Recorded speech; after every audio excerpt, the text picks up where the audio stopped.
Hello guys, কেমন আছো? আশা করছি ভালো আছো। আজকে আমি তোমাদের জন্য খুব সুন্দর একটা পনিরের রেসিপি নিয়ে এসেছি।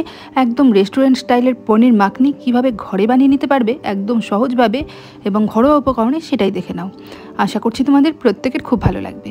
তো খেতে ইচ্ছে করলে পনির মাখনি সবসময় তো রেস্টুরেন্টে যাওয়া যায় না, সেই জন্য ঘরোয়া উপকরণেই বানিয়ে দেখাচ্ছি। প্রথমে আমি এখানটায় নিয়ে নিয়েছি 2 চামচ মতো বাটার, আদা, কাঁচা লঙ্কা, এদিকে রসুন কোয়া যেটা বাটা হবে, এদিকে নিয়ে নিয়েছি চারমগজ, কাজু বাদাম, আমন্ড বাদাম, পেঁয়াজ কুচি, হলুদ, লবণ, আর এদিকে নিয়েছি টমেটো। প্রথমে দেখো বন্ধুরা,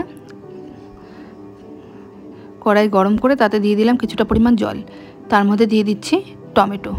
এখানে আমি 1.5টা মতো টমেটো নিয়েছি, আর এখানে 6-7 কোয়া রসুন দিয়ে দিলাম। এবার দিয়ে দিচ্ছি আদা, কাঁচা লঙ্কা, এরপরে দিয়ে দিচ্ছি চারমগজ,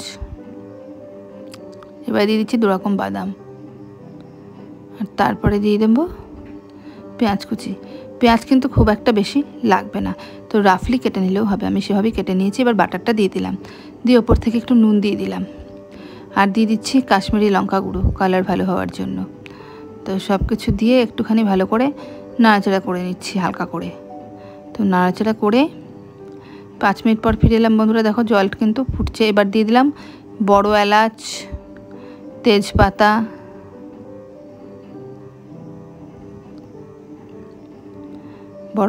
তেজপাতা, দারচিনি, সব কিছু দেওয়া হয়ে গেছে। এবার এটাকে ঢাকা দিয়ে রাখবো 10 মিনিট মতো। 10 মিনিট আমি এটা কুক করে ফিরে আসছি। 10 মিনিট বাদে বন্ধুরা দেখো কতটা সুন্দর নরম হয়ে গেছে, আর জলটাও কিন্তু শুকিয়ে গেছে। এবার এটাকে আমি গ্যাসের ফ্লেম বন্ধ করে একটু ঠান্ডা করে নেব। এবার এটা ঠান্ডা অলরেডি হয়ে গেছে অনেকটাই।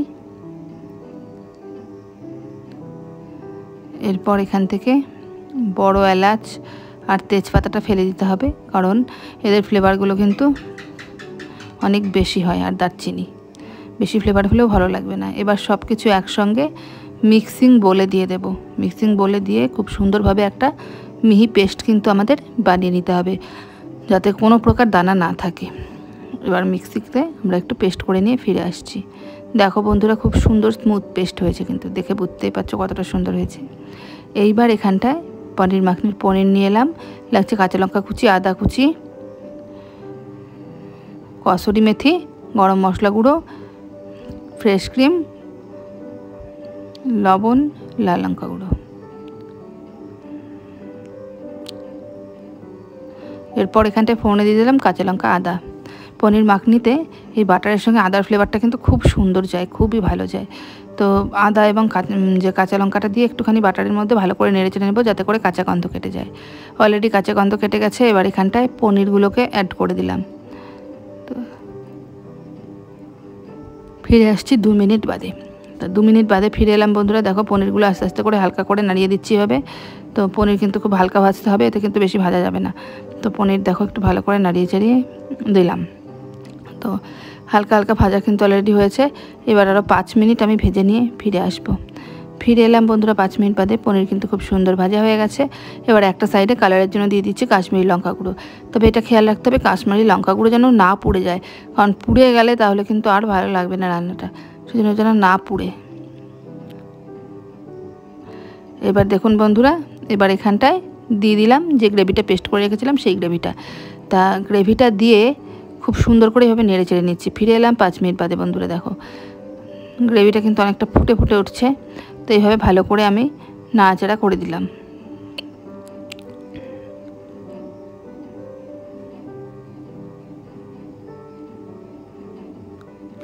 তারপরে দেখো বন্ধুরা, টেস্টটা একটু বাড়ানোর জন্য দিয়ে দিলাম গরম মশলা। তো দেখো এবার খুব ভালো করে একটু মিশিয়ে নিলাম, মিশিয়ে নিয়ে ফিরে এলাম বন্ধুরা। এবার এখানটায় দিয়ে দিচ্ছি স্বাদের জন্য, যেহেতু এখানটায় অ্যাড করা হয়েছে টমেটো, সেই জন্য এখানে স্বাদের জন্য সামান্য একটু চিনি দিলাম। চিনি দিয়ে একটুখানি ভালো করে নেড়ে ছেড়ে দিলাম। এবার ওপর থেকে একটু কসুরি মেথি পাতা ছড়িয়ে দিলাম। কসুরি মেথি কিন্তু এটাতে দরকার, এটা কিন্তু বাদ দিলে হবে না, সেই জন্য কসুরি মেথি কিন্তু অবশ্যই নিয়ে নেবেন। সব কিছু দেখুন বন্ধুরা মিশিয়ে নিচ্ছি। এবার গ্যাসও অফ করে দিয়েছি বন্ধুরা। আমাদের পনির মাখনি কিন্তু একেবারে রেডি, শুধু সার্ভ করার পালা। এবার বন্ধুরা আমি সার্ভ করে নিয়েছি। দেখুন উপর থেকে একটুখানি হালকা ক্রিম ছড়িয়ে দিয়েছি আর একটা ধনেপাতা পুদিনা পাতা দিয়ে সার্ভ করেছি। দেখতে কি সুন্দর লাগছে দেখতে পাচ্ছেন তো বন্ধুরা। দেখতে যেমনি সুন্দর বন্ধুরা, খেতে তো অসাধারণ হয় রেসিপিটা। আমি সবাইকে রিকোয়েস্ট করবো বন্ধুরা, তোমরা একবার হলেও রেসিপিটা বানিয়ে খাও। আর আমি গ্যারান্টি দিয়ে বলতে পারি, তোমরা যদি একবার বাড়িতে বানিয়ে খাও পনির মাখনি, তোমরা রেস্টুরেন্টে যাবেই না, কারণ দুর্দান্ত টেস্ট হয়, অসম্ভব টেস্ট হয়। তো কেমন লাগলো বন্ধুরা এই ভিডিওটা আমাকে অবশ্যই কমেন্ট করে জানিও। আর তোমরা আরও বেশি করে আমার চ্যানেলকে শেয়ার করে দিও, লাইক করো, কমেন্ট করো, আরও বেশি বেশি করে সাবস্ক্রাইব করে দিও। বন্ধু-বান্ধবের মধ্যে শেয়ার করে দিও, সাবস্ক্রাইব করতে বলো। আমার চ্যানেলের পক্ষ থেকে সবাইকে অসংখ্য অসংখ্য ধন্যবাদ।